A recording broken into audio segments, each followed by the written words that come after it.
The Climate Race is to inform my audience about the emergency climate crisis we are currently experiencing and the future we face. I also want to inform my audience about the main causes of pollution, the effects to our environment, and our future. We have a single mission to protect and hand on the planet to the next generation. How can we pass on a planet that has already been polluted and nearly burned to the ground and is not livable for future generations? By becoming more aware of our contribution to pollution, it will also be beneficial for the planet, the animals, and younger generations to come.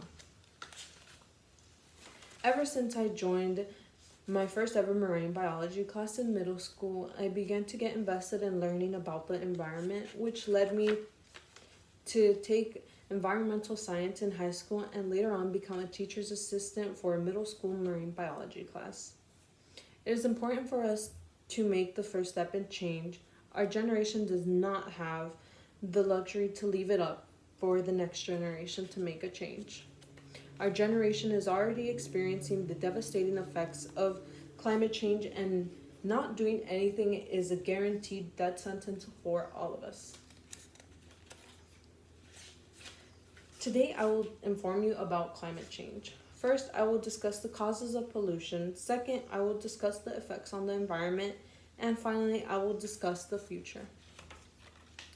Now, let's begin with the causes of pollution. In order to understand pollution, we need to first understand fossil fuels. So, what are fossil fuels? First, fossil fuels are mined for and are put through a natural process in order to get coal, oil, and gas that provide us with power. Secondly, even though they provide us with fuel for transportation, they are also the biggest carbon dioxide polluters of our planet. Why is deforestation crucial? First of all, as we continue to cut down trees, we lose our natural air purifiers that protect us from toxic carbon dioxide caused by fossil fuels. Secondly, forests are also being rapidly torn down for short-term economic benefits like making of furniture, paper, and clothing. Lastly, commercial purposes like mining, highways, and primarily for factory farming are also contributors to the deforestation.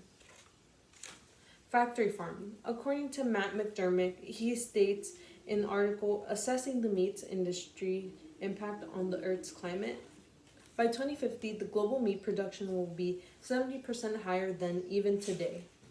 As our population continues to rise, our demand for food will also rise, causing the increase in forests needing to be cut down for land. Now that I've discussed the main causes of pollution, I will discuss the damages being done to our environment. The damages to our environment. First, according to scientist Charles Neeling, he states in his article, Climate Change, a Status Report, more than 90% of the excess heat is stored in the world's oceans. Reports show that heat is now penetrating even deeper than before. It is important for us to take care of our ocean because it is responsible for more than half of the air we breathe.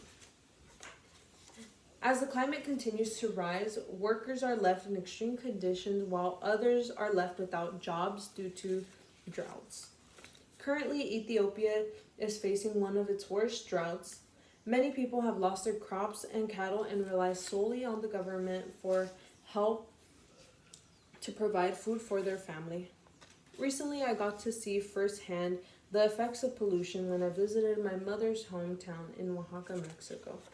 I was excited to visit the river that I had once played in when I was younger. But to my surprise, the river that was once only filled with colorful rocks and crystals was now beginning to dry up and be polluted with trash.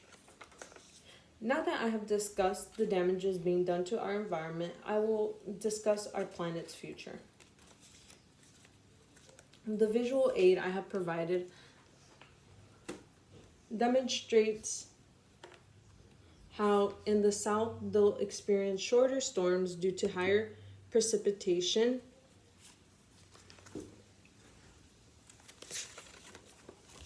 our reality. According to Holly Shaftel, she stated in her article responding to climate change, that certain places around the world are working to build flood defenses, planning ahead for higher temperatures, and making water-resistant pavements to withstand floods and stormwater. If we continue on with no new fossil fuel restrictions, not only will the temperature rise, but the air we breathe will become toxic. According to Gary Daines, editor of NASA, he stated in the article NASA's Journey to Mars, NASA already has a fleet of robots on Mars running around and collecting information that will be useful for the human explorers they plan to send in 2030. In conclusion, today I informed you about the main contributors to climate change, the damage being done to our environment, and what we will do in the future. First, I discussed the main causes of pollution. Secondly, I discussed the damages being done to our earth. And finally, I discussed the future of our civilization. Thank you.